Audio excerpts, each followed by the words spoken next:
Hello and welcome to Daily Reflection with Aneel Aranha. Today is 11th of November 2020. We're going to reflect on Luke 17:11 to 19. Listen. On the way to Jerusalem, Jesus was going through the region between Samaria and Galilee. As he entered a village, 10 lepers approached him. Keeping their distance, they called out, saying, "Jesus, Master, have mercy on us." When Jesus saw them, he said to them, "Go and show yourselves to the priests." And as they went, they were made clean. Then one of them, when he saw that he was healed, turned back, praising God with a loud voice. He prostrated himself at Jesus' feet and thanked him, and he was a Samaritan. Then Jesus asked, "Were not 10 made clean? But the other 9, where are they? Was none of them found to return and give praise to God except this foreigner?" Then Jesus said to him, "Get up and go on your way. Your faith has made you well."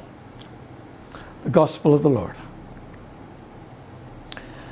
In a recent study at the University of California at Davis, participants were divided into 3 groups. Each was told to keep a short journal. One group was to record 5 things they were grateful for during the week. Another was to record 5 things that made them mad. And the third was told to record any events that affected them, good or bad. 10 weeks later, participants in the group that recorded good things they were grateful for felt better about their lives as a whole and were a full 25% happier than the group that recorded bad things.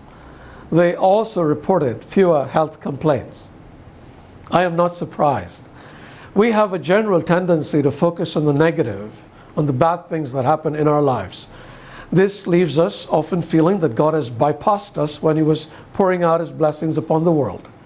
However, when we focus instead on the good things that happen to us, we realize how wrong that belief is and how tremendously blessed we in fact are. But let this not be a theoretical proposition. Let us put it into practice and discover the truth for ourselves. Consequently, may I suggest that we write down 3 things that we're grateful for at the end of each day, and then express our gratitude to God, which we often fail to do. In today's story of the 10 lepers, only 1 returned to give him thanks. I imagine the ratio is pretty accurate because we are generally not a grateful people. For instance, after attending a church service, how many of us think of thanking the choir for the worship or the pastor or priest leading the service? We find it easier to be critical, don't we?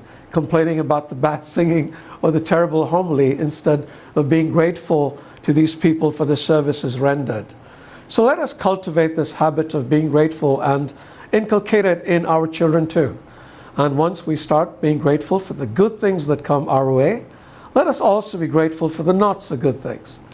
This is not so much because Scripture advises us to give thanks in all circumstances, but because we know that in all things God works for the good of those who love him, who have been called according to his purpose. And I bet life will start to seem really, really good. And oh yes, thank you for watching these reflections and for sharing them. God bless you.